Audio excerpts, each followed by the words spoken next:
Hi, everybody. Today I wanted to talk about the Tesla navigation system, and I'll probably talk about stuff that you don't know about. So first thing I want to show you two ways to navigate, and it's not quite intuitive until you know it. All right, so say I want to navigate to Staples. So I'm going to start typing Staples, right?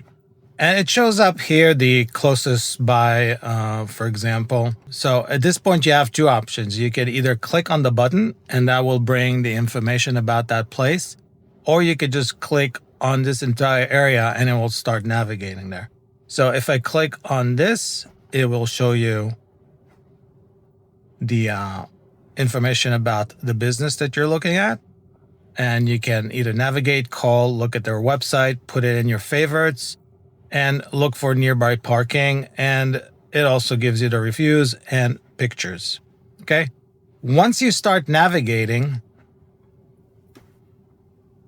it brings the overview and it will disappear at some point. Okay. But this allows you to select from different routes. Now, if you want to get back to it, there's quite a few ways to do it. One is to click here, and it will bring the overview, and clicking it again will bring it back to the previous orientation. Or you can do it with this, where basically it shows you the overview with the different routes that you can take. And you can click on the different routes to select if you prefer a different route. Now, I wish they had a way to either create your own route by dragging the blue line or saving a route that's preferred for you. So again, you can change the orientation of the map by clicking here. Okay, so this is navigating with the direction of the drive. Now, once you're navigating, you can see the estimated arrival time, how long it's going to take, how far is it, the battery state when you will arrive. This is an estimate, of course.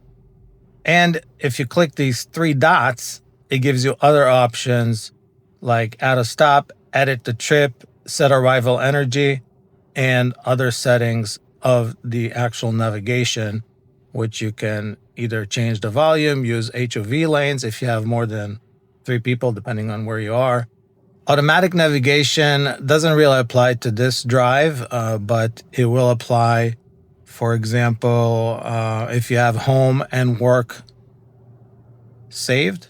So if you're close to work and it's time to go home, it will navigate automatically to home. And if you're at home and it's the times of work and in the morning, it will navigate automatically to work. Then Trip Planner will add Superchargers on the way if necessary. This is a must-have on. I don't understand why it's even an option. And then Online Routing will find optimal routes based on traffic conditions. So I guess the only reason why there's a toggle is privacy reasons. And then automatic reroutes, you can tell it if it saves you more than 10 minutes, and you can change that. Maybe I'll change it to 5.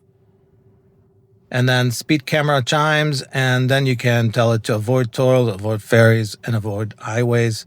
And then you have an option for charging third-party charging stations, show fast charging station on the route, but I still haven't seen any. All right, so one more thing that I want to show you is that if you click on the map, it will bring this. Like if this option disappears, you can just click on the map and it will display it. And then these options show up, and one is to toggle between satellite view and regular view. And satellite, I believe, is only if you have the premium connectivity, which I think is a great deal, actually. This one is for traffic. It shows you if there's a traffic on the way. So usually there's traffic, like for example here. If I toggle it, it doesn't change, but changes a little weird, right? And then this one is for point of interest. So if I toggle these, you can see that points of interest around the map disappear. And then this one is to show superchargers around the area. And once you click on it, it will zoom out and show you the closest one to you. It shows you where you are, etc. It's now interesting to know also that the nearby charging here will let you select if you want really fast chargers. For example, if you click on this one, it will show you slow chargers or destination chargers. And you can also tell the speed of the charger and how much it costs by looking at the map. And the price do vary. All right, so once we close this,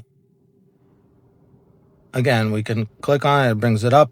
And the last option is this, which I'll show you a little later with a little further destination. In fact, let me do it now. So let's end the trip. I'm going to navigate to Newark Airport. We'll show the overview. And again, it shows two different routes here that you can select. It gives you the overview, and then it switches to forward-looking orientation with the direction of the drive.